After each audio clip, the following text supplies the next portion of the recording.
Saludos compañeros, muy buenos días, buenas tardes y buenas noches. ¿Por qué lo digo de esta manera? Pues simple. Nosotros, este webinar que surge de la Universidad Interamericana de Aguadilla y la Oficina de Educación a Distancia e Internacionalización, realizamos una serie de webinars y capacitaciones para nuestro personal. Y una vez terminamos de dar esta presentación, nosotros grabamos la misma y la subimos a nuestro canal de YouTube. Así que a todas las personas que consumen nuestro contenido, bienvenidos al canal de YouTube de la Inter de Aguadilla y de Educación a Distancia. Antes de comenzar y de presentar a nuestro recurso de hoy, que nuestra casa se hace grande, por dos razones. Porque tenemos un recurso maravilloso que aprecio y quiero mucho, y que sé que va a aportar grandemente partiendo de su visión de vida y su filosofía de vida, que es la pedagogía del amor, que eso nos gusta mucho. Antes de presentarles a nuestro recurso, les quiero decirles a todos que se suscriban a nuestro canal de YouTube y que compartan estos contenidos con su comunidad de aprendizaje o con su ecología de aprendizaje. Hoy es un tema muy importante. Llevamos mucho tiempo tratando de hacerlo, pero debido a diferentes circunstancias que hemos pasado, ¿verdad? Pues no habíamos tenido la oportunidad. Hoy vamos a estar hablándoles sobre un tema que es muy pertinente en estos días, en este presente académico, educativo. Y vamos a hablar sobre el diseño del aprendizaje. Nos acompaña la profesora, amiga y colega Michelle Rivera Arce, directora del Departamento de Educación y Estudios Humanísticos de nuestro recinto de Aguadilla. Y yo quiero hablarles un poco antes, aquí nosotros en casa la conocemos, pero hay una realidad. A nosotros nos están observando o está consumiendo nuestro contenido una comunidad digital e internacional. Pues yo quiero hablarles un poco de quién es nuestro recurso, ¿verdad? Michelle, la profesora Rivera, aunque está trabajando en la parte privada, en educación privada acá en Puerto Rico, en la Universidad Interamericana, Michelle trabajó como servidora pública, ¿verdad? Como maestra de niños y jóvenes con diversidad funcional y fue administradora en el sistema educativo del país, de nuestro país, Puerto Rico. La profesora Rivera se destacó como supervisora de Zona 3 del programa de educación especial, donde recibió un hermoso reconocimiento, ¿verdad? Por su defensoría de las personas con impedimentos, ¿verdad? La galardonaron, perdón, con un premio de trascendencia humana, ¿verdad? La gaviota Sandra Saiter. Y para los que no conozcan a Sandra Saiter, compañeros, todos crecimos mirando a Sandra Saiter con su programa que era maravilloso, Telecómicas. Sandra Saiter este año ya no está con nosotros, ¿verdad? Pero Sandra Saiter, una gran educadora, nos dejó un legado. Y qué bueno que a nuestra querida compañera Michelle, a nuestra profesora Rivera, se le galardonó con ese premio.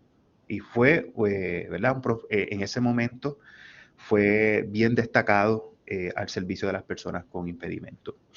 Referente a su formación, la profesora Rivera es candidata al grado de doctora en educación, en liderazgo e instrucción de la educación a distancia.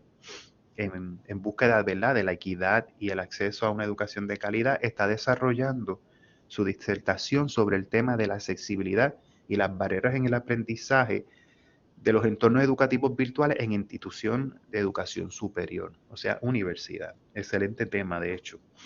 Y esperemos que lo publique y lo presente en nuestro recinto. Así que está emplazada, Michelle.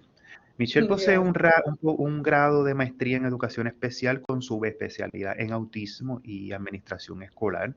Ostenta un bachillerato en educación elemental de la Universidad de Puerto Rico en Aguadilla, con una segunda concentración en educación especial de la Universidad de Puerto Rico, recinto de Calley. Además, mediante educación continua, completó 8 certificaciones docentes del Departamento de Educación de Puerto Rico que le facultan para ejercer posiciones académicas y administrativas en diferentes, diversos niveles educativos, ¿verdad? Parte de esas licencias o certificaciones son en supervisión de educación especial, directora escolar K12, directora de educación especial en educación especializada, perdón, en educación especial K12, evaluadora de educación especial, maestra de educación especial con especialidad en autismo, maestra de educación especial K12, maestra de educación a la niñez temprana K3 y maestra de educación elemental K12.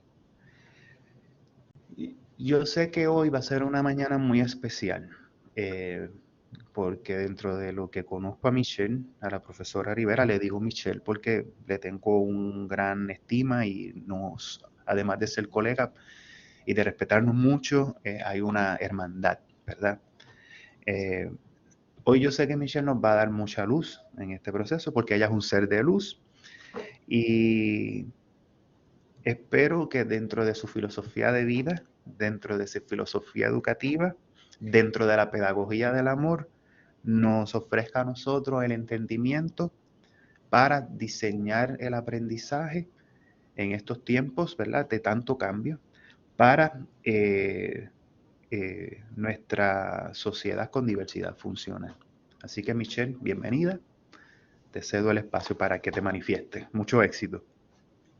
Gracias, muchísimas gracias. Vamos a compartir la... Michelle, antes de que comience y ponga la presentación, quiero compartirle a los compañeros que hay un chat que si tienen preguntas, inquietudes o comentarios, los pueden hacer aquí. Y luego al final también se abre el espacio para que hagan preguntas al recurso. Perfecto. Pues primero que todo, buenos días y Bernabé, doctor Bernabé Soto, gracias por esa presentación tan linda. Sabes que hay muchísimo cariño de mi parte. Así que nada, vamos a comenzar para nuestra agenda del día. Y nuestro plan para esta mañana es hablar de lo que es el diseño universal para el aprendizaje. Y ya comienzo haciendo una discrepancia con la literatura porque siempre se habla del diseño universal del aprendizaje y también se habla del diseño universal para el aprendizaje. Pero mi preferencia es que, a pesar de que se referencia como del aprendizaje, pues podemos llamarle para el aprendizaje porque es responsabilidad del docente, porque nosotros diseñamos para que se dé ese aprendizaje. Esa es nuestra meta. Así que vamos a partir de ese tema.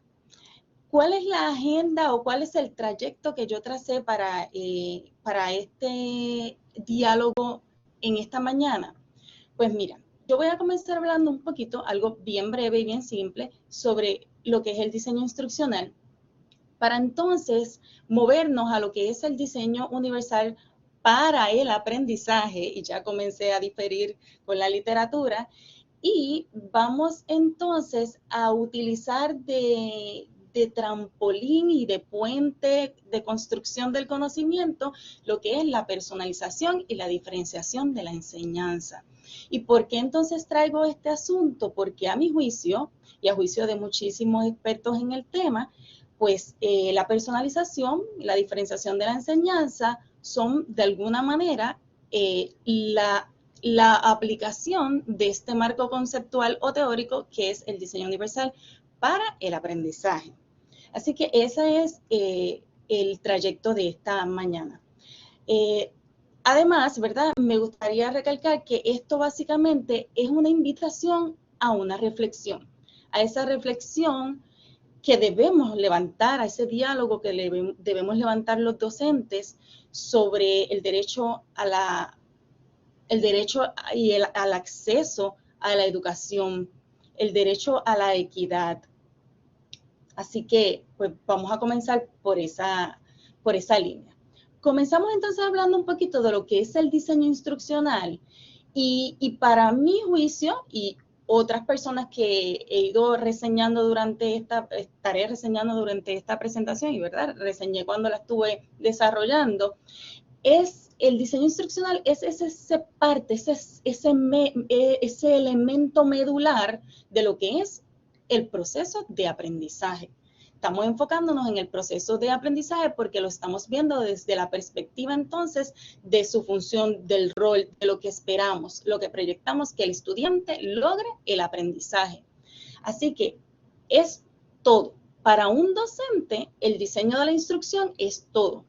A mayor planificación y a mayor estructura, mientras más organizado, mientras más tiempo, posiblemente, ¿verdad? Porque el diseño requiere tiempo. Mientras más pensamiento reflexivo se le haya dado a la creación y desarrollo de esa instrucción para cualquiera de los entornos, ya sea virtual o presencial, pues obviamente el aprendizaje va a ser, el proceso de aprendizaje va a ser más efectivo.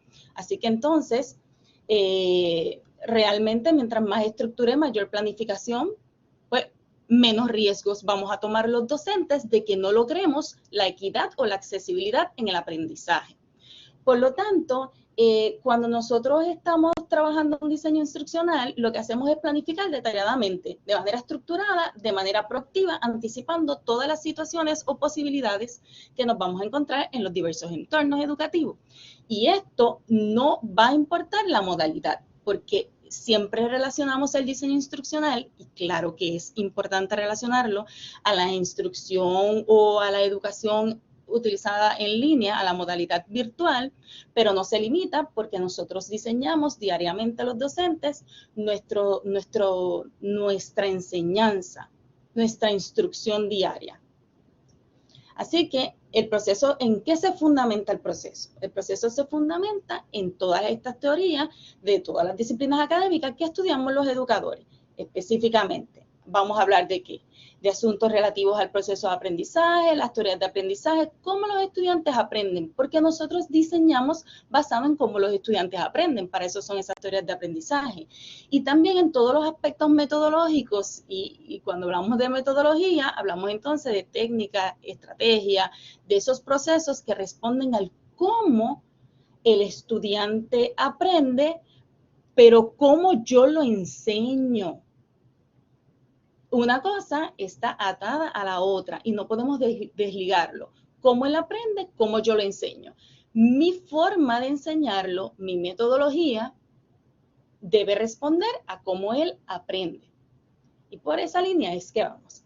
Y obviamente, pues todo lo que tiene que ver con la pedagogía está relacionado al diseño instruccional porque es pedagogía.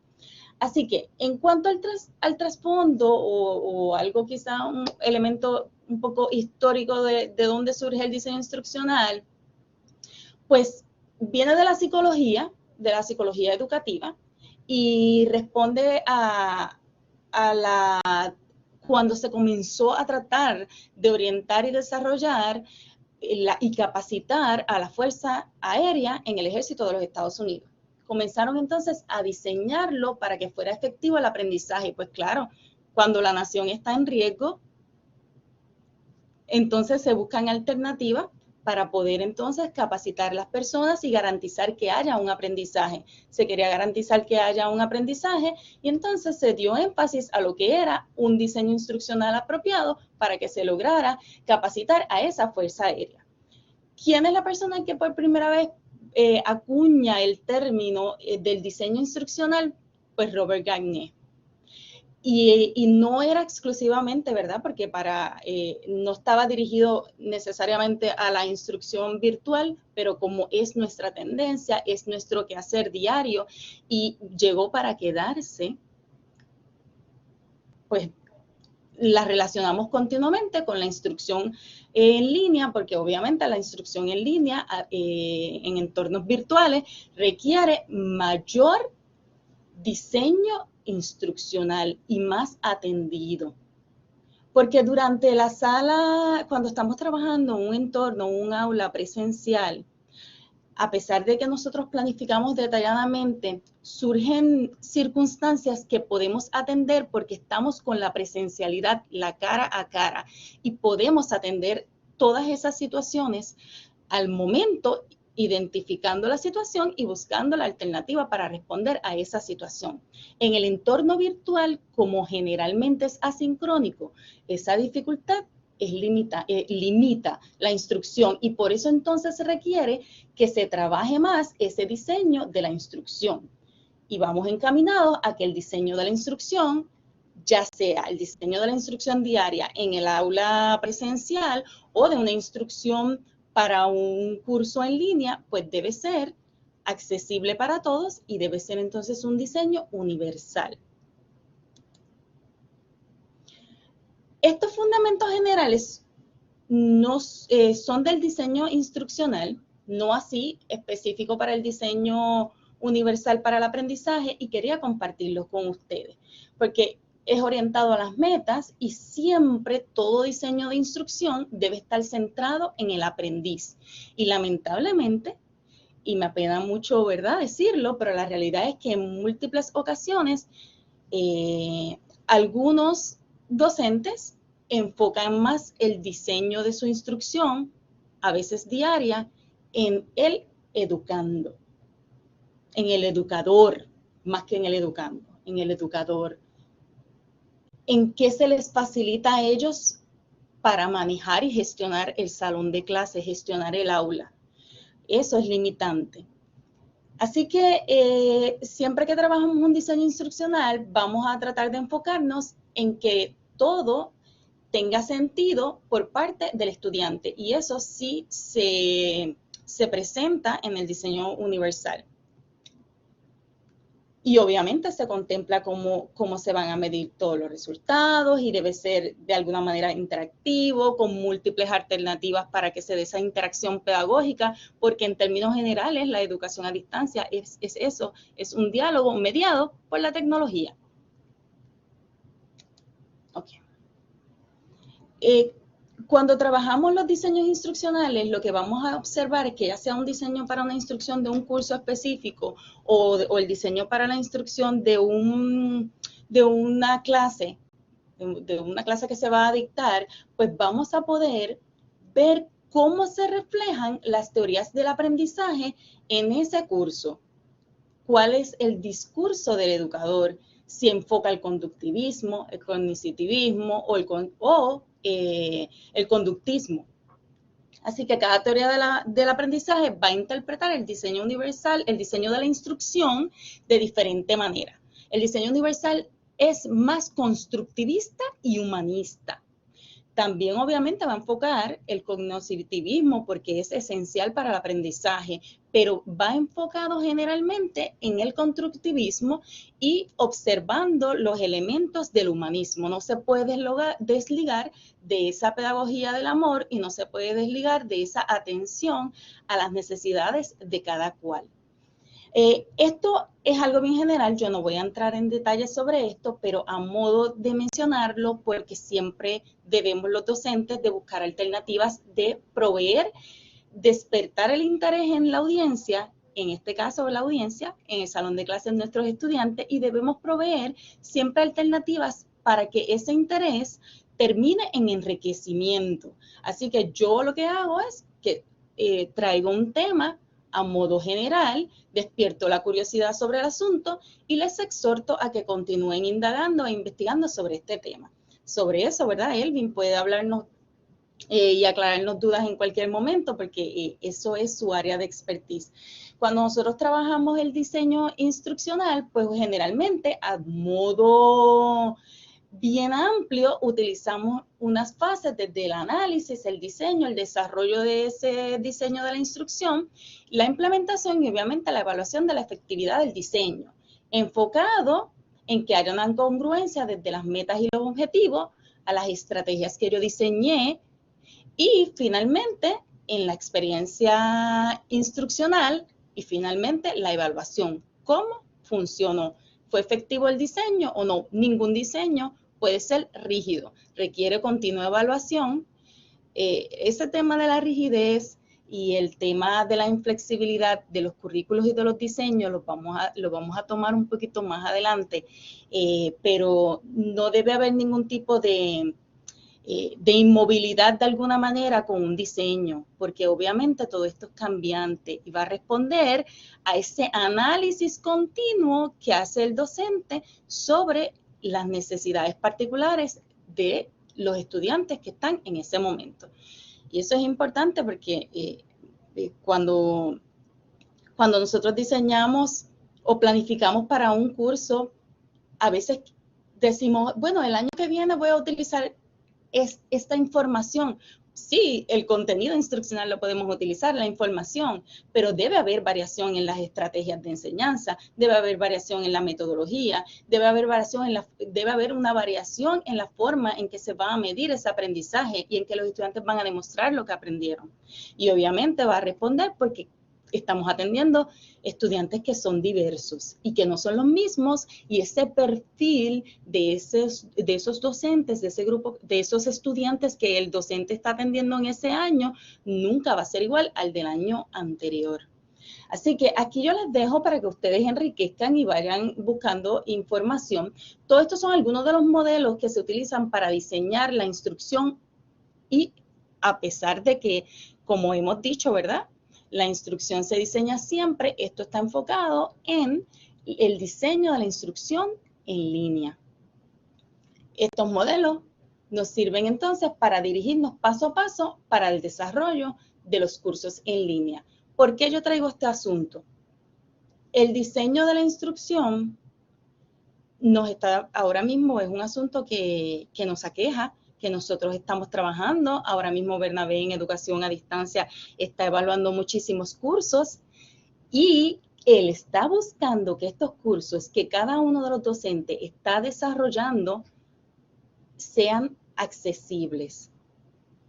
Así que vamos entonces a continuar con el tema. Pero en términos generales, todos estos modelos de diseño de la instrucción pues nos proveen como unos marcos de concepto para poder trabajar un diseño de una instrucción de manera sistemática, de manera organizada.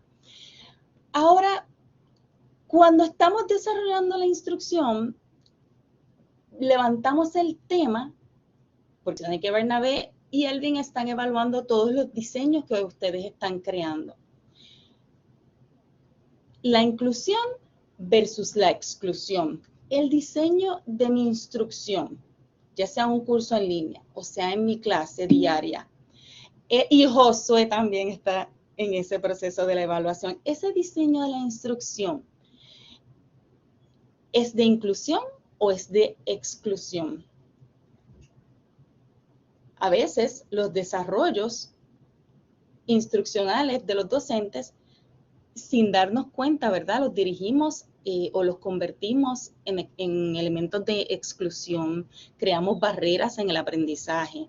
Lo hacemos de manera inconsciente porque quizás no estamos planificando de manera proactiva. Ahora, la UNESCO ha hablado de la necesidad en esa agenda que publicó, ¿verdad?, de la necesidad de garantizar la igualdad de oportunidades educativas. Y dice que esto es un desafío mundial y nosotros lo sabemos. El asunto de la inclusión y el asunto de la exclusión y de ponderar, ¿verdad?, ambos conceptos, pues se ha levantado en gobierno local y en gobierno internacional, y las instituciones de educación superior, precisamente en Europa, están buscando muchísimas nuevas legislaciones para la implementación del diseño, el diseño universal para el aprendizaje como una normativa. Sé que hay muchos países que ya lo están exigiendo como una normativa en instituciones de educación superior. También en Latinoamérica hay varias áreas de Latinoamérica que ya se está exigiendo así. Así que nosotros también debemos movernos y levantar este diálogo educativo, movernos hacia buscar la inclusión en todos los entornos educativos, incluyendo los entornos virtuales, utilizando un diseño que sea accesible para todos, un diseño que sea universal. El elemento de la equidad y de la igualdad son términos que hay que aclarar que no son intercambiables y que muchísimas veces se consideran iguales, pero están muy relacionados de manera estrecha, porque si nosotros no los podemos entender o no podemos diferenciarlos, pues generalmente lo que hacemos es lo que sucede, que en muchos entornos educativos lo estamos trabajando dándole una prescripción o un tratamiento pedagógico que se considera que es homogéneo para todos. Y nosotros, la norma no es la igualdad. La norma en términos, ¿verdad?, de que sean las personas iguales. Me refiero a que la norma es todo lo contrario. La norma es la diversidad. Es el que el individuo tiene, cada individuo tiene elementos en común, tiene características que nos unen, que nos hacen individuos, pero que nos hacen humanos, pero lo que nos diferencia a todos es esa individualidad que tenemos, porque somos diversos. Y si nosotros estuviéramos aquí analizando cuán amplia es la diversidad, podríamos estar 2 horas analizando todos los elementos que se incorporan en el aspecto de la diversidad en el salón de clase. Hablaríamos de la forma en que recibimos y percibimos la información, las diferencias perceptuales, las de manejo de información. Hay personas que manejan la información de forma bien analítica, otras personas lo hacen de manera más global, más general. Esos son modos de accesar a la información, son diversos y responden a la neurología, ¿verdad? A nuestro sistema neurológico, a cómo nosotros, a nuestra estructura cerebral. También tenemos diversidad en términos de capacidades intelectuales, diversidad en intereses, dentro de los estilos de aprendizaje. Hay estilos kinestésicos, de incorporación de movimiento, estilos más auditivos, pero nunca va a haber un estilo exclusivo de aprendizaje. Nosotros creamos perfiles de aprendizaje, nosotros los estudiantes, las personas, los individuos, desarrollan un perfil de aprendizaje. Esto quiere decir que no va a aprender de una sola manera, sino que hay una tendencia a que aprenden más de una forma que de otra, y entonces se consideran perfiles, desde la psicología y la pedagogía, se consideran perfiles de aprendizaje. Y pues obviamente las necesidades especiales como las discapacidades, y eso, todo esto cae dentro de ese término amplio que nosotros hablamos, diversidad funcional, que no es exclusivamente el término de diversidad funcional para referirnos a una persona o un individuo que posee una discapacidad a consecuencia de X o Y deficiencia, que es anatómica y que es fisiológica. Así que la diversidad es tan amplia. Si hablamos también de los aspectos culturales que se pueden considerar en la diversidad, aspectos de interés, aspectos de motivación, y podríamos estar aquí haciendo un análisis de lógica de deducción de todos los aspectos de cuán amplia es la diversidad en nuestra sala de clase, y podríamos estar 3 horas hablando solamente de la diversidad. Tanto así que aunque nuestro cerebro tenga una estructura similar y tengamos unas áreas localizadas para funciones elocuentes, como podemos decir que un área funciona y se relaciona con el habla, y así una para la visual, así sucesivamente, como conocemos, ¿verdad? Basado en los lóbulos a nivel de nuestro cerebro, pues ningún cerebro va a ser totalmente idéntico. Jamás. Y eso se ha descubierto gracias a, antes, ¿verdad? Antes se hacía de manera con incisiones y traqueotomías, y se estudiaban las personas que habían muerto en la guerra, y entonces se estudiaban, y de hecho de ahí se conoció el fundamento de lo que eran los problemas de aprendizaje, estudiándose de inicio el cerebro de aquellas personas que habían muerto en la guerra. Pero ahora, gracias a la tecnología, todo se puede ver a través de los scans, de las radiografías y los sistemas computadorizados, de tomografías computadorizadas, como son CT scan, MRI y todo esto. Pues a través de eso podemos ver la diversidad de nuestro cerebro, que aunque parece que es igual, todos son totalmente, en cuanto a funcionamiento de estructura, diferentes. Así que podríamos estar mucho tiempo hablando sobre eso. Cuando hablamos de equidad, pues entonces es importante que entendamos que nosotros debemos ajustar la educación a las necesidades de los individuos, para entonces poder garantizar ese derecho del que hemos hablado a la calidad, a una enseñanza de calidad con igualdad de oportunidades. si nosotros no atendemos la diversidad, lo que estamos desarrollando son barreras.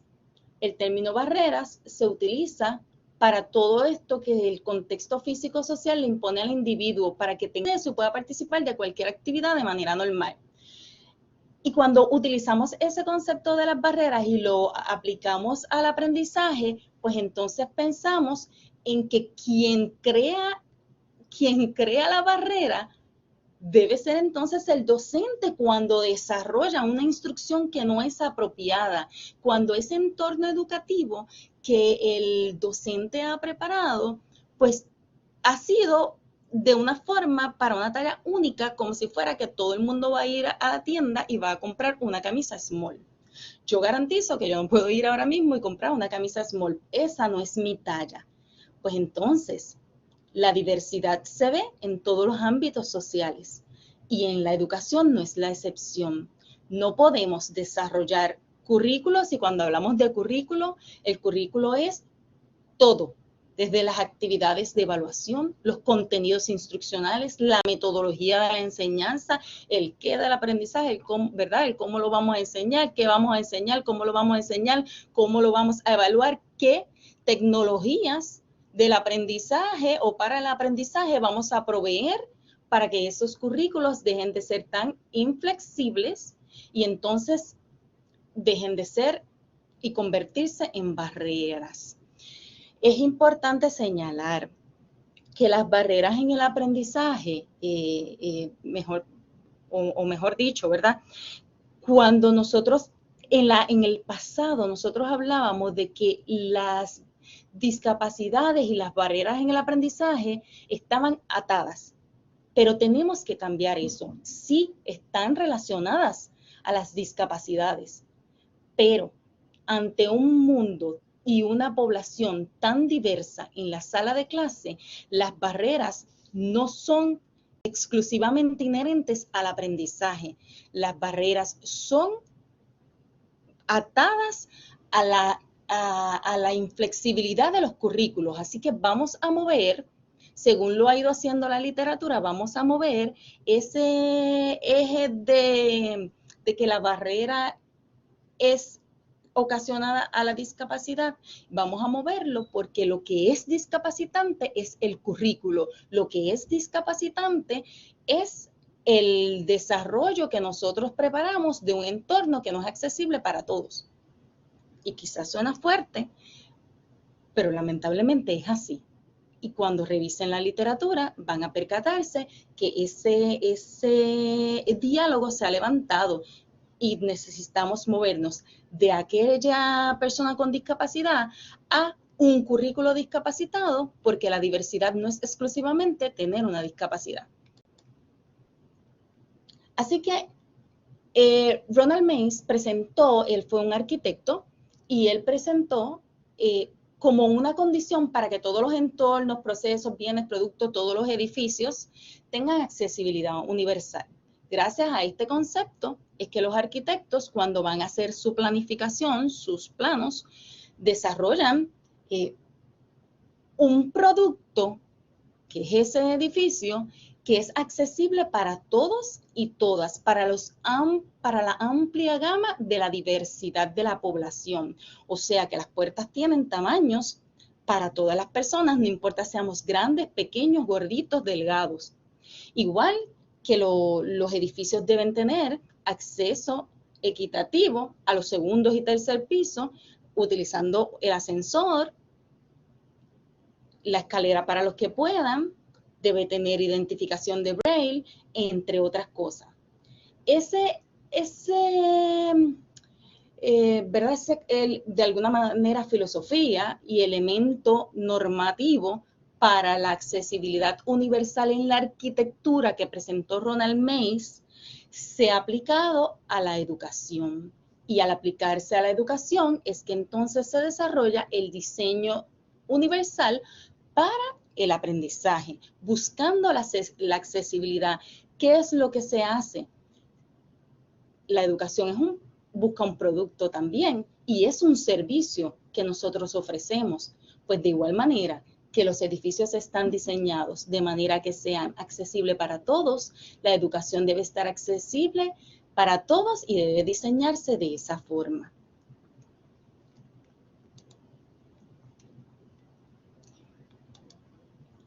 Ok, vamos a hablar un poquito sobre lo que es personalizar la enseñanza. Y a mí me gustaría escucharlo entonces ahora ustedes, porque yo hablo demasiado. ¿Qué viene a la mente cuando yo digo personalización de la enseñanza? ¿Qué podemos mencionar?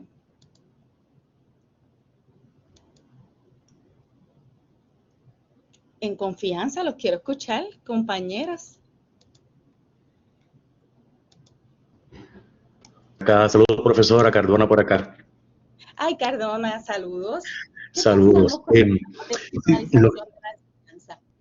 Sí, mira, lo que yo puedo entender es atraer, podría ser tareas, objetivos circunstanciales al entorno como tal para poder entonces digerirlo de una forma que esté apto para todos en un grupo en particular. Muy bien, perfecto. ¿Qué otra cosa pensamos? Gracias, Cardona. ¿Qué otra cosa viene a la mente? Pueden decirme lo que ustedes quieran, lo que ustedes hayan escuchado. Acoplarnos a la forma en que alguien aprende y suministrar. Vamos a ver, por aquí. Ahora sí, acoplarnos a la forma en que alguien aprende y suministrar material personalizado para esa persona. Personalizado para esa persona. Muy bien. Dice la doctora Yaritza Durán, personalizarlo para que se ajuste a satisfacer las necesidades de los estudiantes. Bien. Ser flexible e integrar diversas metodologías. Patricia, gracias. Bien. ¿Algo más? ¿Alguien quiere añadir algo?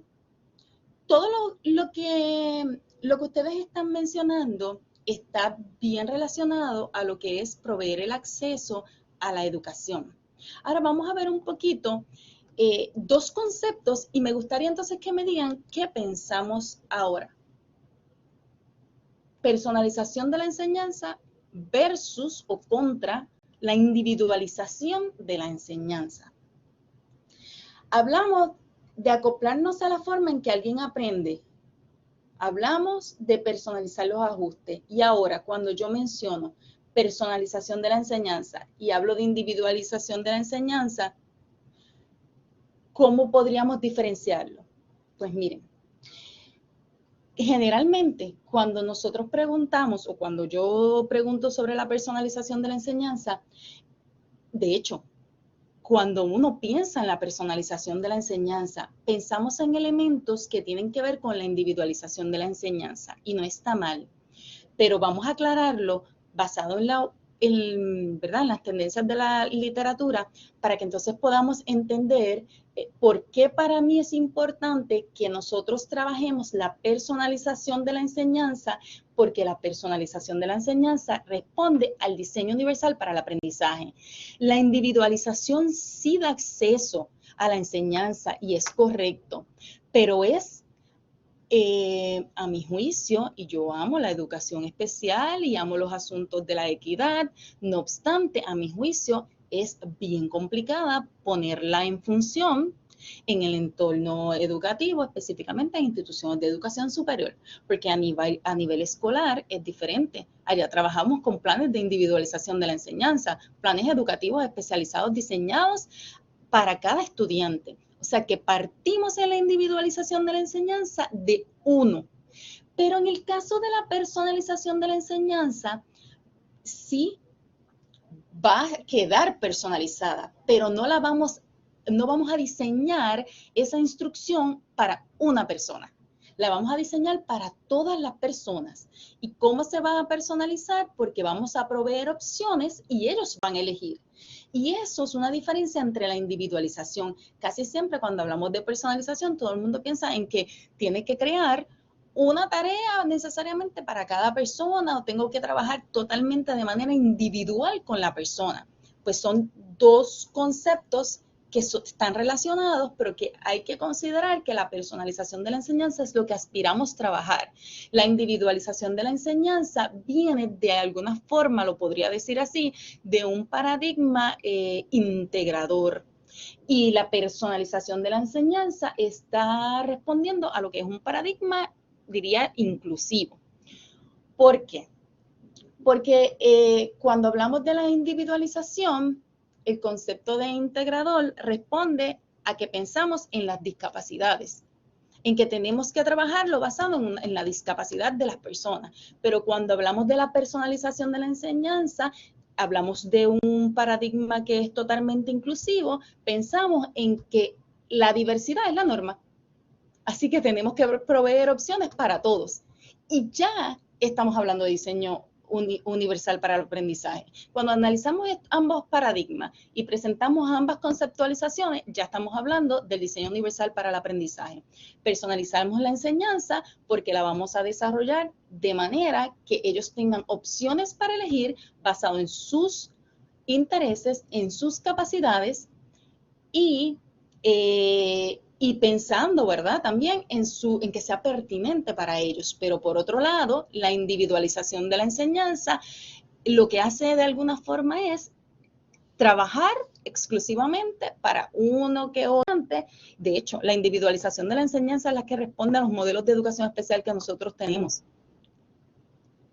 En el caso de la personalización de la enseñanza, lo que hace es matizarlo un poco, eliminar un poco ese modelo de que todo esté tan sesgado, de que ellos tengan que salir del salón, de que tengan que tener los acomodos fuera de los salones de clase. A eso nos referimos. No sé si me he hecho entender. Sí, ¿puedo continuar? Bueno, pues como estábamos hablando de la personalización de la enseñanza versus la individualización, hay un rol protagónico bien activo, de un aprendizaje activo cuando se personaliza la enseñanza, porque el estudiante es el que va a tomar las decisiones de cómo yo voy a desarrollar, cómo yo voy a demostrar lo que yo aprendí, cómo yo voy a demostrar, cómo yo voy a presentar el producto. Eso es como diferenciar el producto en términos pedagógicos. Y entonces, en el caso de la individualización, pues la determinación está centrado más en que el profesor es quien determina que yo tengo que enseñar para que ellos aprendan. Yo tengo que garantizar que ellos aprendan, pues yo tengo entonces que hacer todos los ajustes y lo voy a individualizar para que ellos aprendan. En el caso de personalizar la enseñanza, pues es más libre, es más autónomo porque le elige el estudiante y está enfocado en el constructivismo. Así que, de alguna forma, ¿verdad? Cuando nosotros personalizamos la enseñanza, estamos hablando de lo que es el concepto de enseñanza diferenciada. La diferenciación de la enseñanza, ¿verdad? La doctora Carol Ann Tomlinson generalmente es la persona que más se reconoce por el asunto o el tema de la diferenciación de la enseñanza, por lo menos en Estados Unidos, porque ella actualmente ha escrito muchos libros sobre el asunto, y en la universidad ella también ha investigado muchísimo sobre el enfoque de todos los avances de la neurociencia para aplicarlo a la personalización y diferenciación de la enseñanza. Y en el caso de la diferenciación de la enseñanza, pues todo esto es el diseño universal para el aprendizaje. Cuando nosotros diferenciamos la enseñanza, la personalizamos, buscamos que sea continuamente evolutiva y dinámica, y nosotros vamos a planificar de manera proactiva, pensando en toda la diversidad que nosotros tenemos en el salón de clase, porque como habíamos explicado, ¿verdad? A pesar de que todas las estructuras a nivel cerebral de los estudiantes podrían estar son similares por las funciones, pues su ejecución es totalmente diferente dependiendo de cada cual. Así que cuando hablamos de que la enseñanza diferenciada va a tener diferentes enfoques de contenido, proceso y producto, nos referimos a que el contenido puede variar, porque podemos enriquecer el contenido y podemos trabajar con niveles refiriéndonos a niveles de complejidad.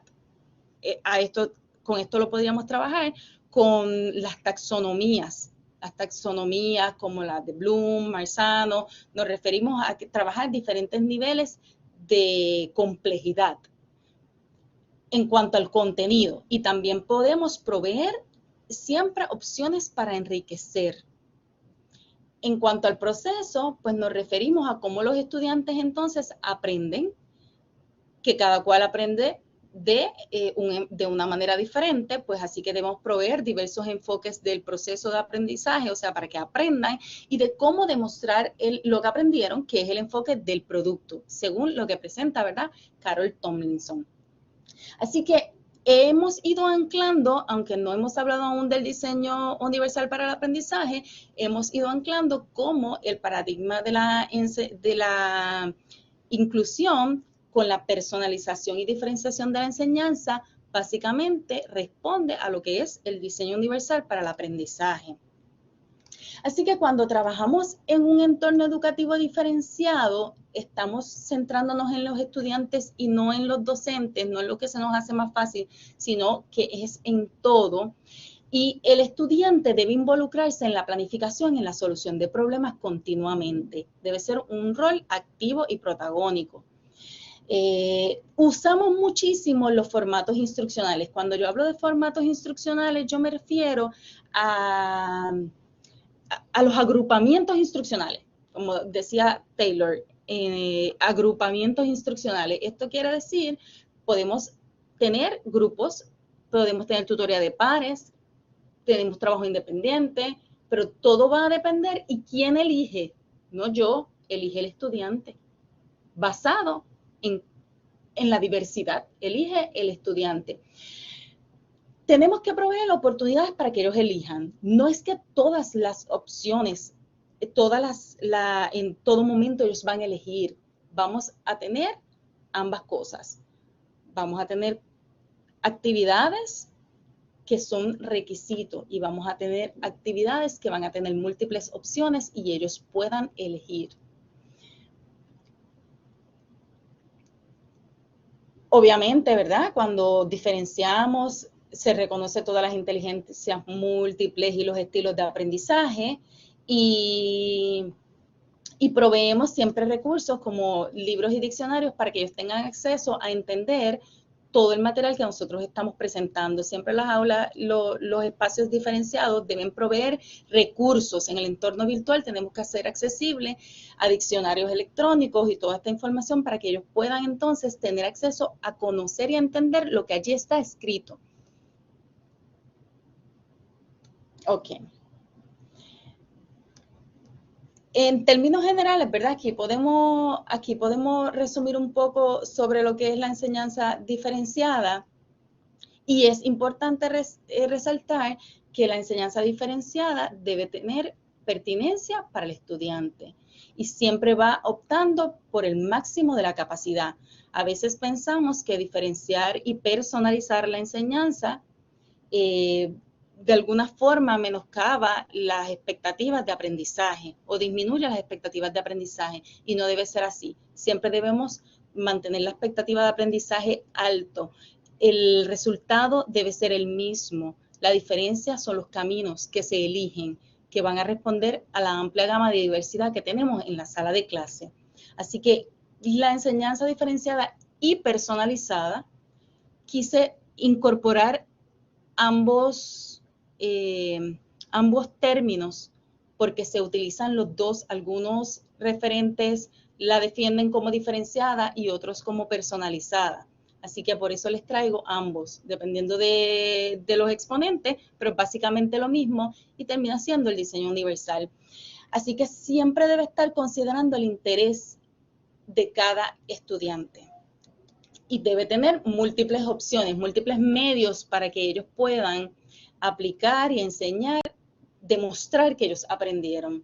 Así que ya esto creo que es a modo de recapitular. Yo entiendo que se mencionó los diversos niveles de la capacidad para que entonces ellos puedan trabajar dependiendo del nivel en ese momento, porque de alguna manera buscamos que ellos se conviertan en aprendices expertos. El diseño universal del aprendizaje habla de un aprendiz novato versus lo que decimos en la psicología del aprendizaje, el aprendiz novato versus el experto. Y el fin del diseño universal del aprendizaje es que el estudiante, haciéndose autónomo en su proceso y tomando el control del proceso del aprendizaje, al fin y al cabo, él logra ser un expertise, un aprendizaje, un estudiante de aprendizaje que ya se considera experto en el proceso, no un novato. Okay. Así que, según Tomlinson, lo más importante que vamos a hacer cuando diferenciamos o personalizamos es la metodología y la evaluación. Y vamos a hacerlo desde el contenido, el proceso y el producto, como ellos como los estudiantes van a demostrar lo aprendido. Y debemos anticiparnos porque la diferenciación de la enseñanza y la personalización de la enseñanza habla de que debemos anticiparnos. Por eso es que se habla de un diseño.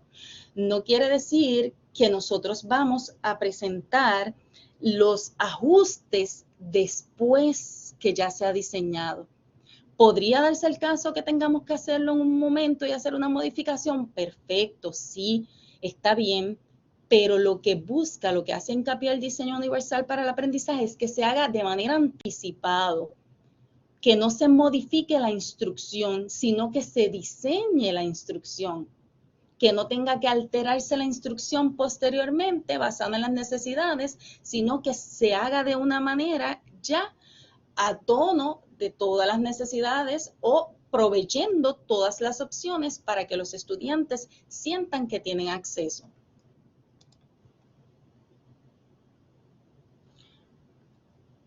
Así que siempre vamos a considerar las características peculiares y distintivas de nuestros alumnos. Todos esos elementos que afectan la instrucción que hemos mencionado que hacen que cada individuo sea diferente.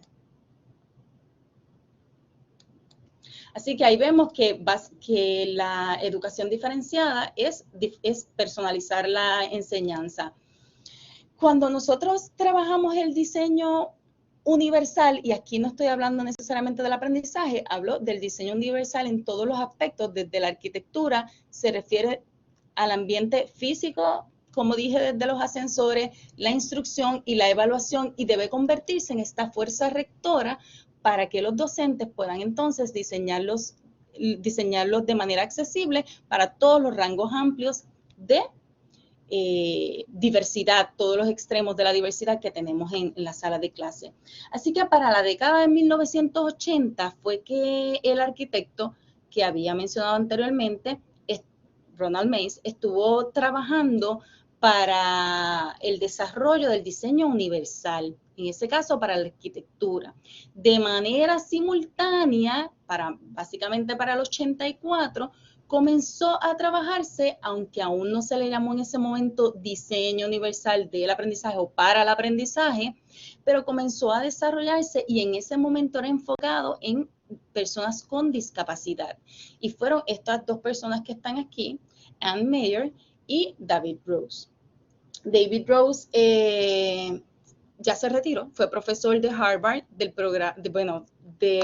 los programas graduados de maestría y doctorado en Harvard, y Anne Meyer, pues ella entiendo que también se retiró y es egresada de Harvard de maestría y de doctorado.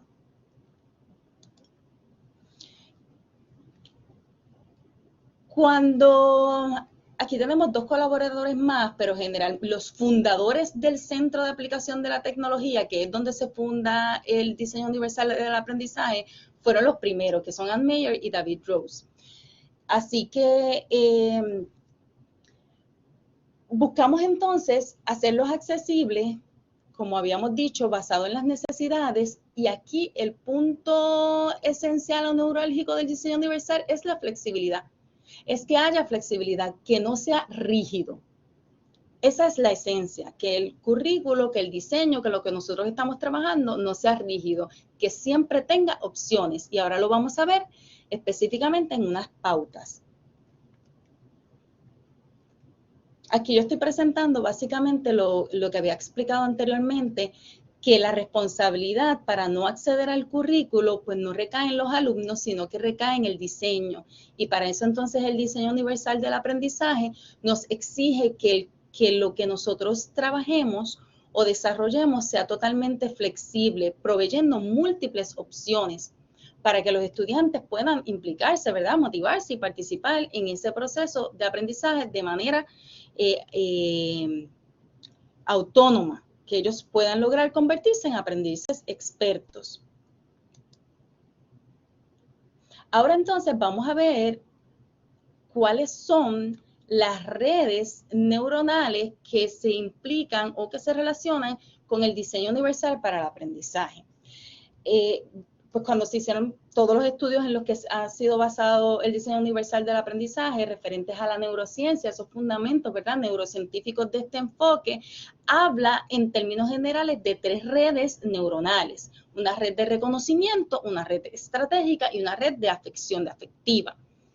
Y esto nos hace pensar también en cuando nosotros hacemos objetivos, porque hacemos objetivos para también para el área afectiva, que tiene que ver el sentir, ¿verdad? El sentir del aprendizaje, eso que tiene que ver con la motivación. Es importante que cuando nosotros vemos el fundamento neurológico del diseño universal del aprendizaje, a pesar de que se desarrolla o se presenta como 3 áreas ajenas, no trabajan de manera individual y tienen una implicación, una relación totalmente, están interconectadas. La red de reconocimiento, a pesar de que se asigna más hacia el lóbulo occipital, pues está interconectada obviamente con la red estratégica, que pues vemos entonces que ya trabaja desde parietal a frontal, y en el caso de la red afectiva, pues podemos observar que se implica mucho lo que es la amígdala cerebral. Y esto tiene que ver mucho, la amígdala, ustedes, ¿verdad? Por lo menos en cuanto a lo que tiene que ver con la inteligencia emocional, está muy relacionada. Está relacionada con la inteligencia emocional. No sé si ustedes han escuchado del secuestro de la amígdala. ¿Alguien ha escuchado del secuestro de la amígdala por ahí? Que me diga, lo escuché, sé lo que es. Que no sea psicólogo, porque si es psicólogo sabe lo que es. ¿Han escuchado el secuestro de la amígdala? Yo quiero saber qué es. Okay. Pues miren, el secuestro de la amígdala es, en la teoría de la inteligencia emocional, en la teoría de la inteligencia emocional explica que cuando una persona pierde el control de sus emociones, surge, básicamente se le llama así, el secuestro de la amígdala. Esta persona que, Daniel Goleman, correcto, el secuestro de la amígdala perdió todo el control y se convirtió en otra persona que no conocemos. Y pues, ¿cómo nosotros trabajamos y evitamos que la amígdala se secuestre? Pues trabajando con el desarrollo de la inteligencia emocional, porque la inteligencia emocional se desarrolla. Y ¿verdad? Para eso Daniel Goleman ha presentado cuáles son los ámbitos que se deben desarrollar o trabajar, cuáles son el marco de trabajo para el desarrollo de esa inteligencia emocional. Pero eso es analfabetas emocionales, correcto. Eso es otro tema de mucho interés, ¿verdad? Pero está implicado en el aprendizaje, porque el ámbito emocional no se puede desligar del aprendizaje. Así que nosotros estamos haciendo un acercamiento al diseño universal del aprendizaje, no desde el aspecto neurológico, porque eso es importante, pero no es lo que nos aqueja principalmente, y lo hemos ido haciéndolo de una manera didáctica, de una manera desde el punto de vista de la pedagogía. Por eso entonces los he llevado desde la personalización y los elementos que he destacado en la personalización y diferenciación de la enseñanza y en el diseño universal, el diseño de la instrucción desde un principio, pues han sido específicamente buscando ese anclaje para que cuando mencionemos lo que es el diseño universal, pues digan, ok, pues ya lo hemos discutido, es lo que se ha dicho. Así que estas serían las redes que se mencionaron: una red afectiva, una red de reconocimiento y una red estratégica. Cuando nosotros vamos a diseñar el aprendizaje, debemos buscar cómo activar esa red afectiva. La red afectiva del estudiante va a responder a el porqué del aprendizaje. Pues, ¿qué buscamos? Este es el principio de la motivación y del compromiso. Y para el DUA, para el Diseño Universal del Aprendizaje, lo va a representar de verde. Así que cuando se presente más adelante, yo les voy a enviar, les voy a compartir unas pautas y unas listas de verificación para que cuando uno diseña la instrucción, aclaro, la lista de verificación no quiere decir que usted tiene que garantizar con un checklist que todo eso está. No, son pequeños pasitos que vamos dando. Nosotros comenzamos con esa lista de verificación y todo lo que está de verde significa que estamos trabajando o buscando activar la red afectiva del aprendizaje. Estamos buscando que el estudiante se comprometa con el aprendizaje, se motive con el aprendizaje y estamos buscando que ellos se impliquen en el aprendizaje. Porque si no existe eso, el aprendizaje no se da. Entonces, cuando hablo del checklist, de las listas de verificación, pues nosotros podemos ir trabajando, quizás algunas ya las hemos hecho, aunque no estamos conscientes que estamos trabajando esa red, pero las vamos a ir hoy una, mañana otra, no las tenemos que hacer todas, pero siempre vamos dando un paso hacia proveer muchas opciones porque cada cual se motiva de manera diferente. Lo que me motiva a mí en este momento no es lo mismo que le motiva a Bernabé, ni es lo mismo que le motiva a Varela o a Elvin o a Josué. Las motivaciones, ¿verdad? Eso hay una teoría, eso tendríamos que estar estudiándolo en otro momento y con muchísimo detalle, pero cuando gestionamos, cuando diseñamos, desarrollamos nuestra instrucción, buscamos con esta lista de verificación que provee basado en múltiples años de investigación, porque estamos hablando desde 1980 que se ha estado trabajando y estas pautas se modifican. Ahora mismo estamos en la versión 2.2, porque se han ido verificando basado en los nuevos resultados de la neurociencia. No ha cambiado significativamente, la esencia, no ha habido un avance drástico, pero la esencia permanece. Así que cuando hablamos entonces de la red de reconocimiento, lo que hablamos es del qué del aprendizaje y debemos buscar múltiples formas para la representación. Y lo vamos a ver ahora más adelante. Y en cuanto al cómo del aprendizaje, es esa red estratégica. Acción, expresión. ¿Cómo entonces va a ejecutarse? Vamos entonces a verlo.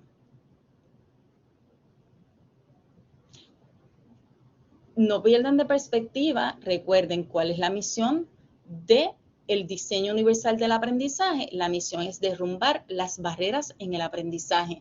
¿Y de dónde salen las barreras? No de la discapacidad, aunque bien pudiera ser también. Salen, habíamos dicho, de el currículo o el diseño que es inflexible. Por lo tanto, estamos activando las tres redes, la de reconocimiento, la de reconocimiento o representación, la de expresión y la de implicación o motivación, que es la afectiva. Todo eso para lograr, mientras más opciones damos en esas tres áreas, logramos que el currículo entonces, que el diseño de nuestra instrucción sea accesible, porque de esa forma entonces va a ser flexible, porque va a tener opciones.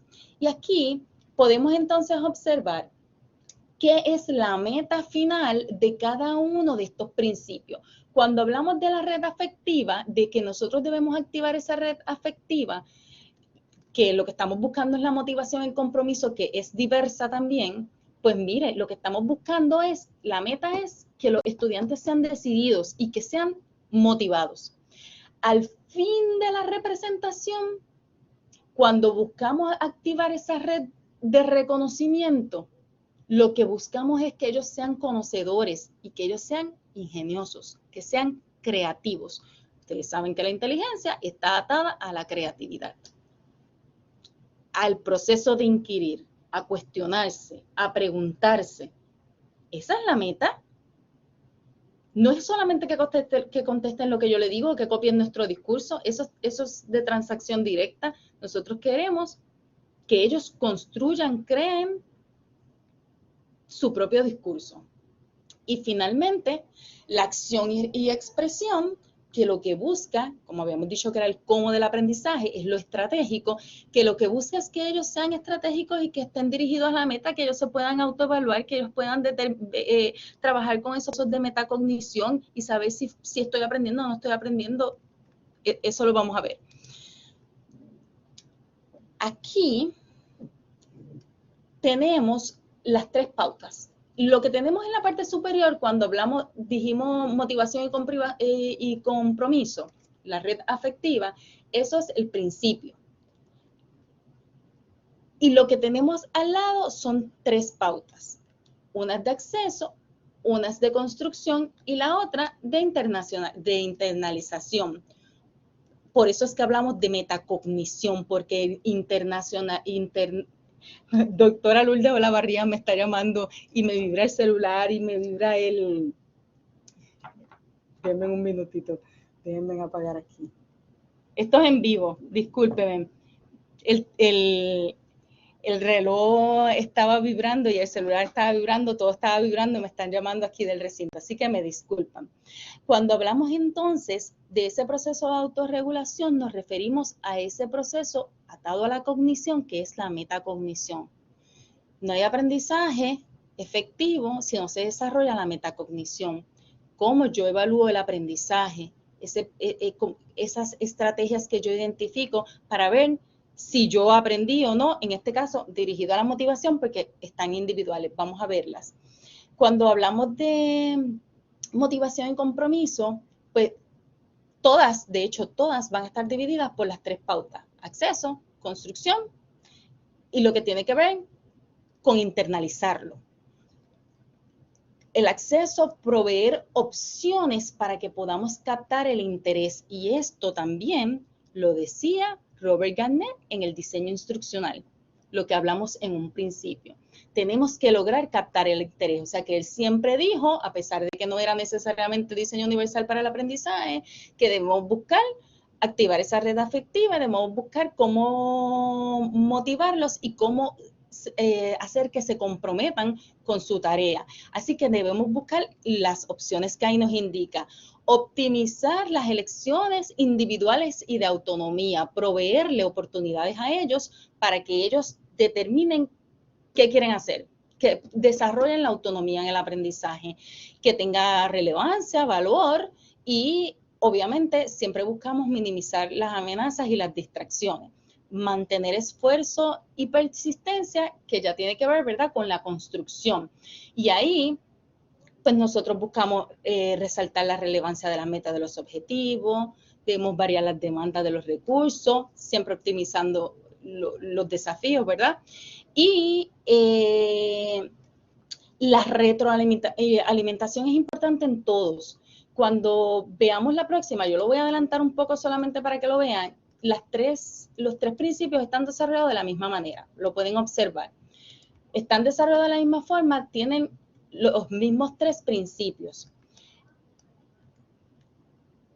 Así que cuando hablamos de la representación, el qué del aprendizaje, pues trabajamos con el asunto de la percepción y entonces buscamos que tengan acceso y que haya forma de que ellos puedan personalizar la visualización de la información, y ahí es que entonces viene que ellos tengan opciones de video, que tengan opciones de agrandar la letra, que tengan opciones de cambiar el contraste, los colores, que tengan información auditiva, visual. Las vías de acceso a la inteligencia son los órganos sensoriales.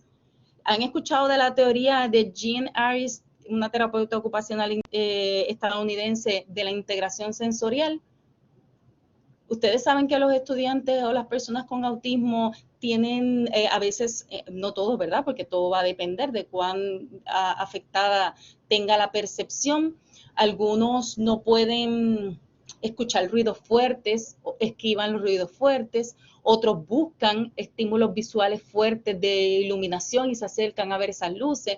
Pues eso responde a unos problemas de integración sensorial. Eso es perceptual, es neurológico, pero es perceptual. Cuando hablamos de los niños que tienen problemas específicos de aprendizaje, por ejemplo, la dislexia, que vemos entonces estas dificultades, la escritura en el espejo, y vemos todos estos desórdenes de la percepción, pues mire, nosotros debemos buscar la forma de proveer múltiples vías de acceso a la inteligencia.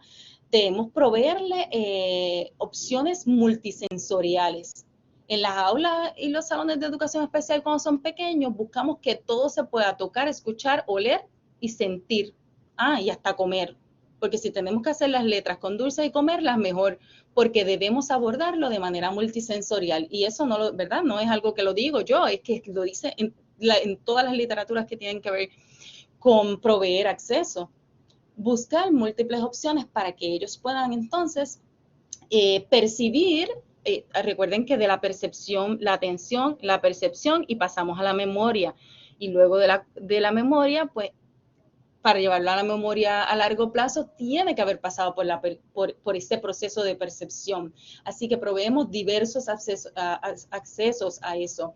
Y el lenguaje y los símbolos, pues obviamente tenemos que trabajar con el vocabulario, por eso hablo de que siempre debe haber alternativas para que ellos puedan buscar los significados de las palabras y trabajar con todas esas dificultades de sintaxis, de escritura, y para que puedan descodificar textos y así sucesivamente.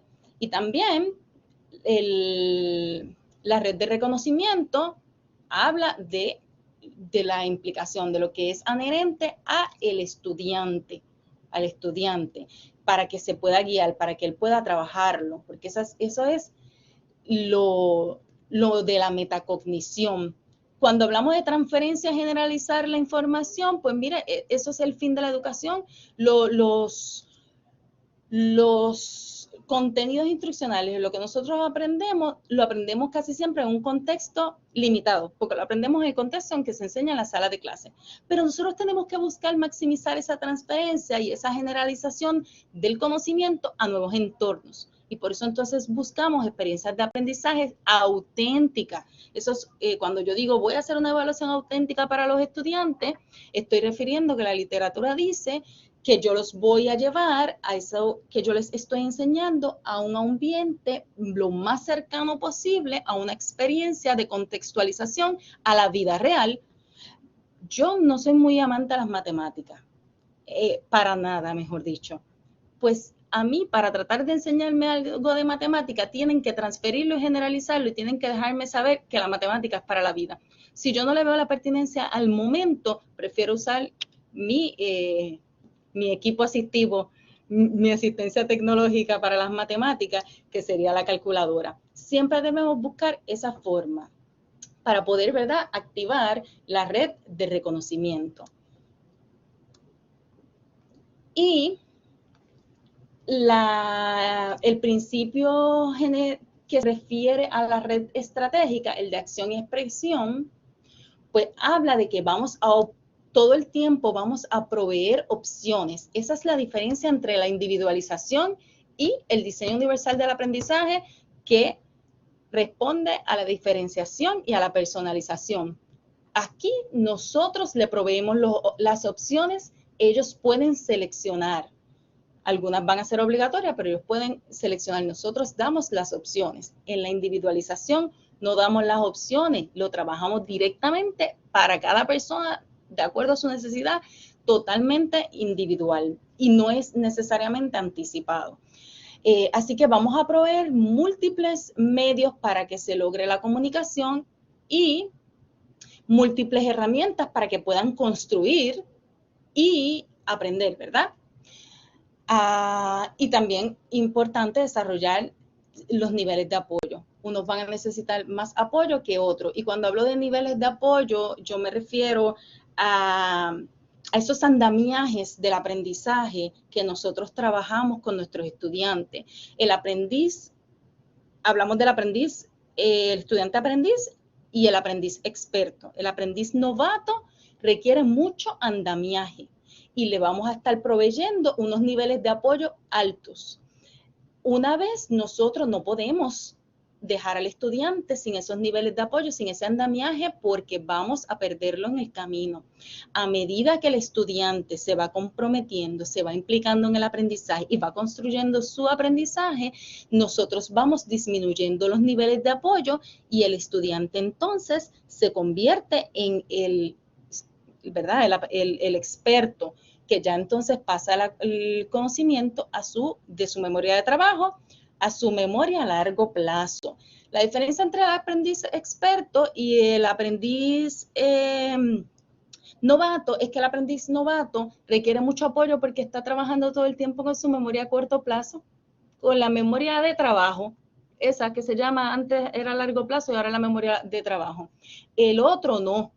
Cuando ya es experto, logró esos andamiajes, ya entonces está trabajando con su memoria a largo plazo, su carga cognitiva disminuye y puede aprender algo más. No puede aprender algo más si eso no se ha trabajado.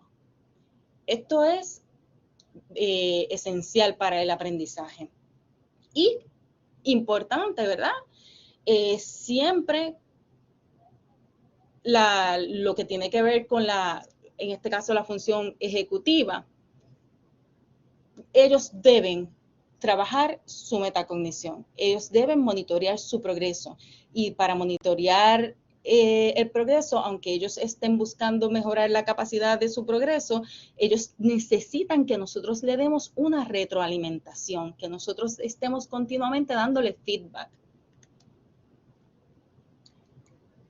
Si nosotros pensamos en esos 3 principios y las pautas que se refieren ahí, que yo le voy a mandar la lista de verificación, que le va a dar muchas opciones específicas ahí para proveerle alternativas a los estudiantes en cada una de esas 3 áreas y redes para poder activarlas, yo le voy a enviar la lista.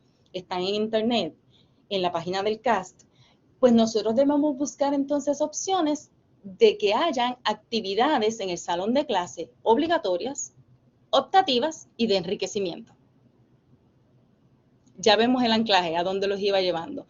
Damos opciones que son obligatorias, todo el mundo tiene que hacerlo, aquí no hay autonomía ni participación, ni proceso democrático y participativo en el aprendizaje. Damos optativas porque vamos a proveer múltiples opciones si ellos determinan, estoy hablando de las actividades, porque en el caso de presentar la información, es obligatorio presentarlo, pero siempre vamos a proveer múltiples opciones cuando presentemos la información del abordaje sensorial, multisensorial que hemos hablado.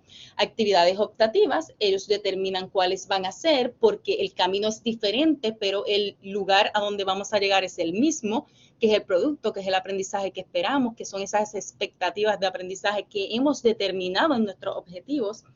Y opciones de enriquecimiento, porque cuando diseñamos de manera universal no podemos pensar que los objetivos que nosotros trazamos es el final. No, no es el final. Los objetivos los puede trazar el alumno. Hay alumnos que superan nuestras expectativas en el salón de clase. Hay alumnos que quieren más de lo que nosotros damos. Así que nosotros debemos proveer opciones de enriquecimiento. Y así estamos haciendo o desarrollando un diseño universal en nuestra instrucción. Estos son detallitos que me gustaría mencionar antes de terminar, los incluí porque entendía que era importante para cuando diseñemos y trabajemos la instrucción diaria, ya sea un curso en línea o presencial y mucho más en la videoconferencia. Hemos escuchado de el efecto primacía y el efecto recencia. Pues mire, cuando nosotros damos una charla o dictamos un curso, ya imagínense en un curso en línea o aquí, por ejemplo, pues la memoria, lo que nosotros vamos a recordar generalmente es lo que está al principio y lo que está al final. Lo que está en el centro, la investigación dice que se pierde. Y estos 2 efectos los utilizan mucho en marketing. te dicen las 2 cosas que quieres que recuerdes para que compres el producto al principio y al final. Y lo del medio que te dicen en el medio es lo que se supone que son las letras pequeñas. Porque eso está comprobado. Ya hay información empírica que dice que al principio de la discusión, de la clase, de la charla, eso es lo que se recuerda, y el final. Así que cuando diseñemos, pensemos en esto. Debemos pensar cuando diseñemos nuestros cursos de manera, nuestra instrucción de manera accesible, debemos pensar que es importante que el estudiante tiene su memoria sensorial. Todo lo que escuchó a través de las vías sensoriales, vio, escuchó, y hay una carga cognitiva ahí, hay mucha información en esa memoria sensorial y todo se va al olvido. Al segundo ya todo se va al olvido. Pero en la que ellos se implican porque están trabajando con ella, pasa a lo que era la corta, que es la memoria de trabajo. Pero también se olvida la memoria de trabajo, pasan 30 segundos, pasa un minuto y se olvida la memoria de trabajo. Para que se pueda pasar entonces a la memoria a largo plazo y se cree ese aprendizaje, tiene que haber un proceso que se llama codificación. Y para volver a trabajar la información, ¿verdad? Cuando yo digo evocación, lo que yo me refiero es para volver a la memoria de trabajo, me refiero a cuando el estudiante repite, lo dice en sus propias palabras, lo evoca, lo codifica y luego lo evoca. Y entonces así es que se da el aprendizaje. ¿Y por qué traigo la memoria? ¿Por qué traigo toda la memoria? Bueno, la estructura de la arquitectura cognitiva es esencial para que nosotros podamos desarrollar experiencias de aprendizaje que permitan que se impliquen los estudiantes en el aprendizaje, que trabajen, que utilicen su memoria de trabajo y que puedan pasar a procesos de codificación. Aquí yo les muestro, esto es la teoría de la carga cognitiva y esto lo pueden indagar o se puede trabajar en otro momento, pero siempre que hablamos de la carga cognitiva, yo sé que ahora mismo es un momento en que posiblemente haya mucha carga cognitiva porque tenemos muchos elementos. ¿Qué cosas tienen que ver con la carga cognitiva? Pues mire, todo lo que tiene que ver con la complejidad de la tarea. Eso es intrínseca. La carga cognitiva intrínseca en este momento es la complejidad de tratar de entender todo esto. Y esa complejidad de la tarea, también el nivel de experiencia del aprendiz o la vivencia, eso responde a esa carga cognitiva, lo intrínseco. Pero el estudiante también se va a cargar cognitivamente por cosas que son innecesarias, como la saturación que me contamina de las cosas que yo tengo como ruido, distracción. Ahorita yo tuve una carga cognitiva que me distrajo y estaba ahí afectando mi memoria en el momento, porque estaba una llamada. Pues eso es lo que se llama una carga cognitiva extrínseca. Es una carga innecesaria, me satura, me contamina, afecta mi memoria de trabajo, hay ruido, hay distracciones, hay preocupaciones y no me deja entender y acceder a esa información que yo tengo que aprender. Y es importante que los docentes lo entiendan y lo sepan. Y obviamente, ¿verdad? Muy poca de la memoria es la que queda sin usar, pero podemos ver que la más importante es la memoria, la carga relevante. Cuando estamos trabajando esa carga cognitiva, que es la responsable del aprendizaje, es la que tiene que ver en realidad con aprender, esa es la que llamamos la relevante. Pero todas estas cargas cognitivas están ahí en esos periodos de minutos y de segundos que nosotros los docentes estamos tratando de llevar al estudiante a pasar la información de la memoria de trabajo a la memoria a largo plazo. Y todas estas cargas ahí.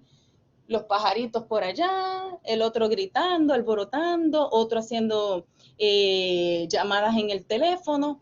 Y pues entonces es complejo.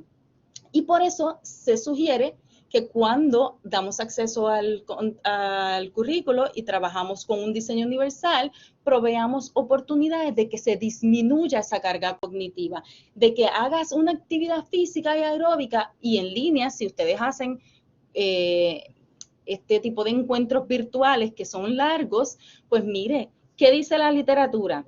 Que no debemos estar más de 25 minutos implicados en una misma tarea. Si uno llega a los 25 minutos, excede de los 25 minutos, perdió la concentración. Lo estoy diciendo y no lo estoy haciendo, ¿verdad? Pero no teníamos muchas opciones. Así que vamos entonces a proveerle a los estudiantes, estas son mis recomendaciones, descansos activos. Y cuando decimos descansos activos es porque va a haber una actividad aeróbica, porque va a haber un movimiento y que de hecho hay investigaciones en la Universidad de Indiana de la efectividad del descanso activo en la universidad. Damos unos cursos de 4 créditos y están 2 horas los estudiantes 2 veces en semana ahí escuchando el bla, bla, bla, bla, bla. Y eso, ¿verdad? Necesitamos que ellos estén activos en el proceso y que sea menos tradicional la enseñanza. Pero si nosotros vamos a dictar algo de manera expositiva como lo estoy haciendo ahora, proveer un descanso activo hace que se active esa corteza prefrontal, el hipocampo, y también pues de alguna manera se va a relacionar con el rendimiento académico porque las investigaciones dicen que mejora los comportamientos que tienen que ver con la actitud hacia el entorno educativo y los patrones de atención. Así que esto de los descansos activos es algo que podemos comenzar a implementar. Hay personas que tratan de incorporar el descanso en vez de activo con el mindfulness, que es un poco más pasivo, pero debemos utilizarlo. Esto es para enriquecer la experiencia, lo que es el cono de experiencias, mientras más se implica, porque buscamos opciones de implicarse en el aprendizaje, buscamos opciones para los estudiantes de que se impliquen en el aprendizaje, de que se motiven. Pues, ¿cómo vamos a lograr la motivación y cómo vamos a lograr la implicación en el aprendizaje y que ellos se comprometan con el aprendizaje, pues haciéndolos partícipes? No es que lo escuchen y que lo vean, es que sean parte de, es que ellos learning by doing, como dice John Dewey, que ellos más allá de escuchar, que ellos estén construyendo, ellos estén haciendo. Y pues ahí les menciono o les muestro lo que se conoce como el cono de aprendizaje, que en realidad es un cono de experiencia para el aprendizaje. Cuando les mencioné ahorita la enseñanza multinivel, buscando opciones, pues mire, aquí les menciono, puedo compartirle más información más adelante. Hay múltiples taxonomías, siempre trabajamos con Bloom, pero no nos limitemos. Está Anderson, está Norman Webb, está Simpson, Robert Marzano. Robert Marzano trabaja mucho lo que es la metacognición y ahí pues eso lo menciono para que lo exploren.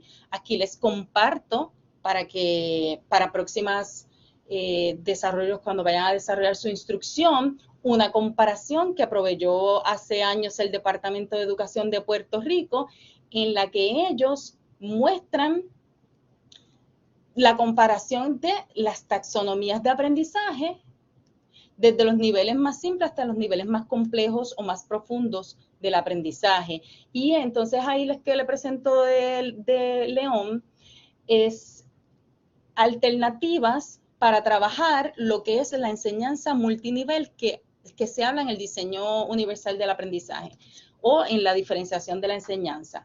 Cuando hablamos de enseñanza multinivel, pues podemos hacer aprendizaje cooperativo, porque como todos van a estar trabajando en diferente nivel, pues en el aprendizaje cooperativo todos tienen un rol y todos pueden participar desde el nivel de profundidad que él pueda llevar su pensamiento. Unos van a trabajar un pensamiento de procesamiento quizá más cercano al memorístico, aunque no es la idea, ¿verdad? Y otros van a trabajar un pensamiento estratégico que es más complejo, que es más abstracto, y otros van a hacer pensamientos extendidos porque ya van a llevarlo a contextos más amplios.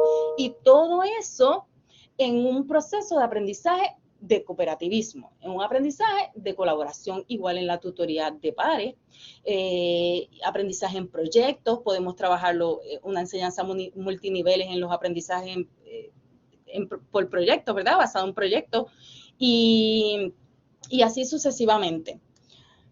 Les tengo que mencionar 2 cositas antes de terminar, ¿verdad?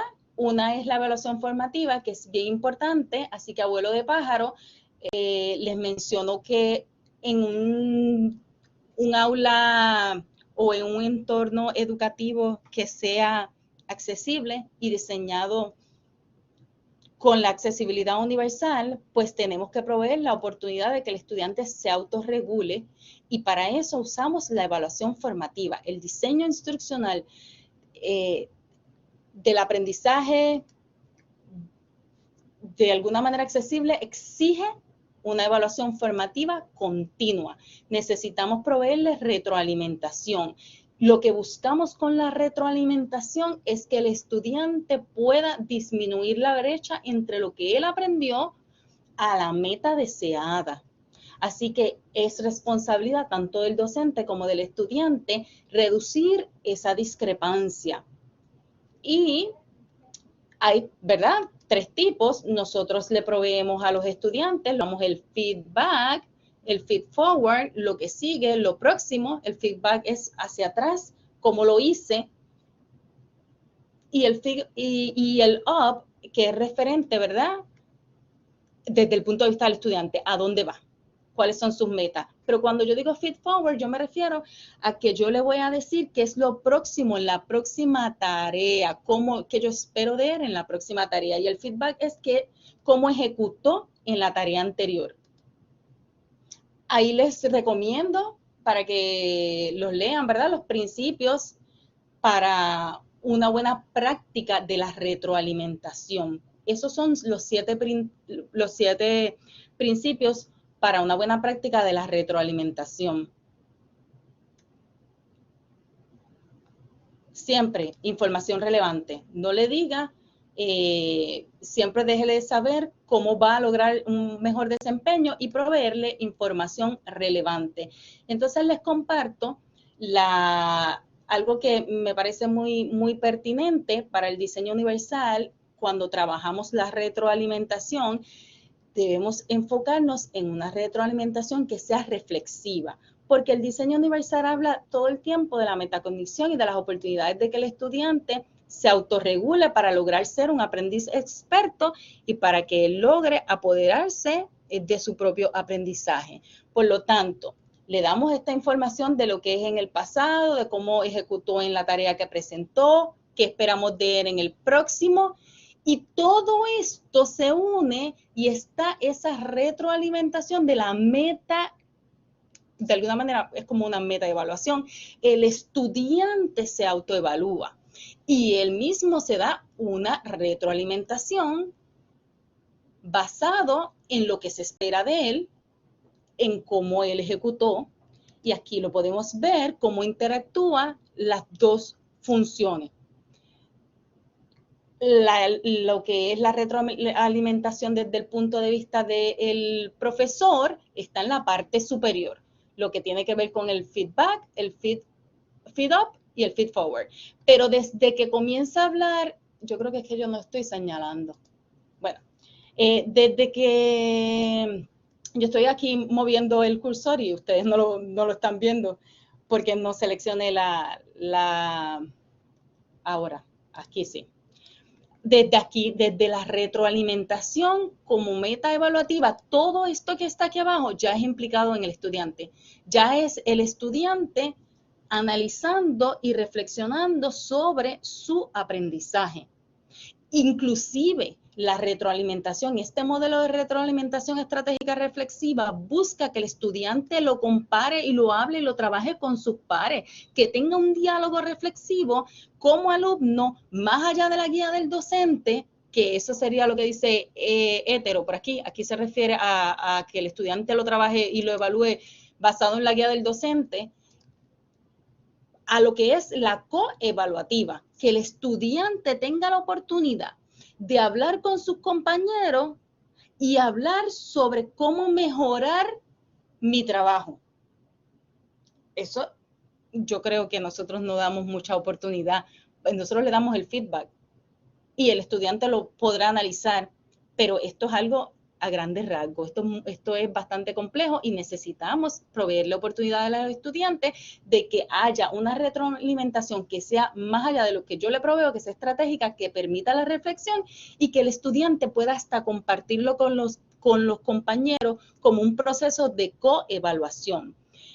Así que El diseño universal del aprendizaje, en términos generales, lo que buscaba o lo que busca es que proveamos múltiples opciones para que el estudiante se pueda implicar en el aprendizaje y pueda aprender. Sé que hay muchas cosas más que decir, pero estamos cortos de tiempo y me excedí, así que pido mis disculpas porque me excedí del tiempo. Así que iba bien rapidito porque estaba ansiosa, estaba ya mirando el reloj y dije, estoy contra el tiempo, yo siempre hablando tanto, así que me disculpan. Hasta aquí, ¿verdad? Esta humilde presentación. Hay muchos temas más que podríamos hablar en otro momento. Gracias. Y siempre estoy a las órdenes. Gracias. Gracias, Michelle, por tu disponibilidad. No sé si alguien tiene alguna pregunta o alguna inquietud. La doctora Yarisa Durán nos comenta, al contrario, mil gracias, fue de gran aprendizaje. Definitivamente hay mucho que aprender. Ay, gracias. Y iba bien rapidito, así que Bueno. no le voy a pedir el feedback ahora, no le voy a pedir el feedback porque iba rapidito tratando de cubrir mucha información. Gracias por la oportunidad de compartir con ustedes y todo lo que dije, ¿verdad? Lo digo con mucha humildad, no lo digo en tono de queja de la labor docente de nosotros. Es muy... es intenso el tema, pero tenemos que evaluarnos porque a veces no queremos, ponemos mucha resistencia a ese status quo de cómo voy a enseñar, pero es un tema delicado, Gracias por la oportunidad. Sí, Michelle, gracias. Yo les quiero recordar, todo el mundo dice excelente, gracias, buen fin de semana, excelente presentación. Entiendo que todo lo que se ha presentado hoy aquí nos sirve de gran ayuda a todos los que estamos educando. Yo creo que en todos los renglones de la academia, de nuestra universidad, en cada oficina, en cada rinconcito, nosotros tenemos que entender la importancia de este tema. Les quiero recordar a nuestros compañeros que están aquí, que está Marangeli le compartió el enlace para evaluar el webinar, y también recordarles que nos envíen su número de empleado a través de correo electrónico para hacerle llegar un certificado. No sé si hay preguntas o inquietudes, Michelle, de parte de la Oficina de Educación a Distancia e Internacionalización de todo nuestro staff y de todos nuestros compañeros. Te damos las gracias por sacarle tu tiempo y por compartir todo este gran conocimiento que es útil para nosotros que estamos educando, para aquellos que están diseñando cursos. Yo creo que estamos en una disyuntiva histórica muy importante. Nos estamos redefiniendo, nos estamos cuestionando la educación superior, la universidad que queremos, hacia dónde vamos, porque el cambio llegó y ahí es una realidad. El cambio llegó y llegó, y yo recuerdo que tuve una conversación hace poco con el compañero Candelaria y yo le decía a Elvin, ¿te acuerdas cuando en el 2002, 3, 4, 5 hablábamos de tal cosa, de tal tema sobre la educación superior y en este caso el diseño instruccional y la tecnología educativa? Pues ya llegó, pues ese futuro que uno visualizaba allá en el 2005 ya se convirtió en el presente de nosotros, compañeros. Así que redacté una pregunta, Michelle. Aparte, el Candelario nos dice, aparte del lenguaje tradicional, un ejemplo, algo simple de la actualización de los recursos en un diseño universal es la inclusión de los emojis, memes, GIFs, reels o historias cortas en los contenidos de aprendizaje que fortalezcan la estrategia de enseñanza. ¿Cómo podemos, ¿cómo podemos aprovechar el diseño universal, accionar la comprensión hacia los estudiantes para que comprendan que estos recursos mencionados pueden ser piezas extraordinarias para fortalecer el aprendizaje e incluso aprender haciendo con estos recursos? Es bien pertinente la pregunta del profesor Candelaria y le agradezco porque precisamente yo estaba trabajando con un borrador para La idea de identificar cuáles son las barreras en el aprendizaje, principales barreras en el aprendizaje de los estudiantes que toman cursos en línea, ¿verdad? En instituciones de educación superior. Y yo incluí precisamente eso, preguntarles si ellos tenían en su curso, en su, todo lo que son los memes, los GIFs, los emojis, y de alguna manera alguien que está ajeno al tema me podría decir, pero ¿qué es esto? Estamos afectando nuestra lengua, nuestro vernáculo. ¿Cómo estamos hablando de eso? Miren, eso es parte de, y eso es formas de proveerle acceso. Ellos a veces entienden más fácil un meme, una imagen, que 1000 palabras. Así que me parece que sí, ciertamente hay que incorporarlos de alguna forma. Obviamente tenemos que ser selectivos y cautelosos a la hora de seleccionar cuáles son los que son apropiados para el aprendizaje, pero sí hay que incorporarlos y los podemos utilizar de manera que le damos acceso.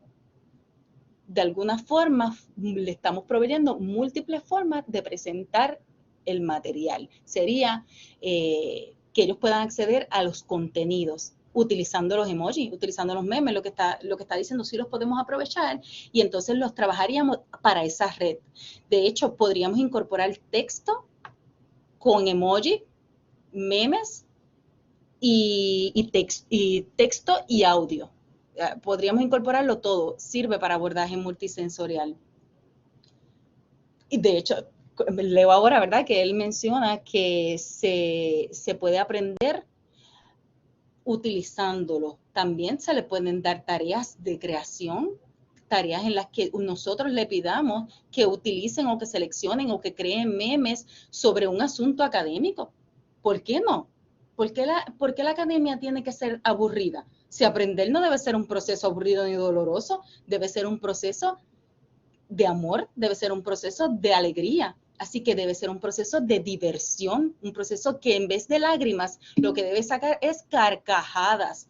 Así que busquemos la forma de llegar a nuestros estudiantes y me parece genial y está bien alineado a lo que yo estaba haciendo, que estaba preguntándoles si se había incorporado algo de esas nuevas tendencias en los cursos, porque es una forma de proveer otra vía de acceso a esa información que a veces escrita no es la forma más simple de ellos llegar. Y ellos también pueden expresar lo que aprendieron a través de la utilización de esos recursos tecnológicos que están ahí, están disponibles. Así que me parece genial. Excelente. Del área. Ajá. ¿Hay alguna otra pregunta, compañero?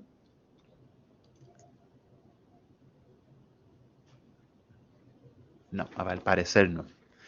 Michelle, pues muchas gracias por este gran tema que nos ofreciste, tan bueno, de verdad estoy tan agradecido. Creo que hemos aprendido un montón y que sigue habiendo tela para cortar con este tema. Abrimos las posibilidades para próximos temas, para próximos webinars en próximos semestres, para seguir aprendiendo, ya que nosotros nos encontramos en un proceso de rediseñar nuestros cursos y de diseñar cursos nuevos. Y creo que todos estos elementos y componentes que tú nos hablaste hoy son sumamente fundamentales e importantes para elevar la calidad de la educación a distancia que nosotros hacemos en nuestro recinto. Yo te quiero dar las gracias, ¿verdad? Nuevamente. Gracias. Luego te vamos a hacer llegar tu certificado, ese detallito a los compañeros también. Si tienen alguna duda o inquietud, pueden comunicarse con Michelle por estos espacios. Michelle, tú utilizas LinkedIn, ¿verdad? Para que se comuniquen contigo. Recordemos que esto se convierte en un video y va para YouTube. A los compañeros de otras latitudes y longitudes pueden comunicarse o buscar a la profesora Michelle Rivera por su LinkedIn para que generen espacios como este de comunicación y de compartir conocimiento, que es tan importante. Yo creo que el tema de hoy fue muy pertinente porque nos proporciona una clave determinante para responder, compañeros, a la diversidad presente en nuestro contexto educativo actual y real. Te agradezco, Michelle, le agradezco a todos los compañeros que A participaron de las este órdenes, webinar. gracias a usted. Fue un éxito, gracias. Y de verdad que los vemos en la próxima, nos vemos en el próximo webinar. Les quiero comentar a nuestros compañeros y a nuestra audiencia que solamente nos queda uno que lo va a ofrecer Josué Morales el 18, viernes 18, y se va a llamar Portafolio Electrónico Parte 2, esta vez va a ser con Google Site, y con ese webinar finalizamos los webinars de este semestre académico.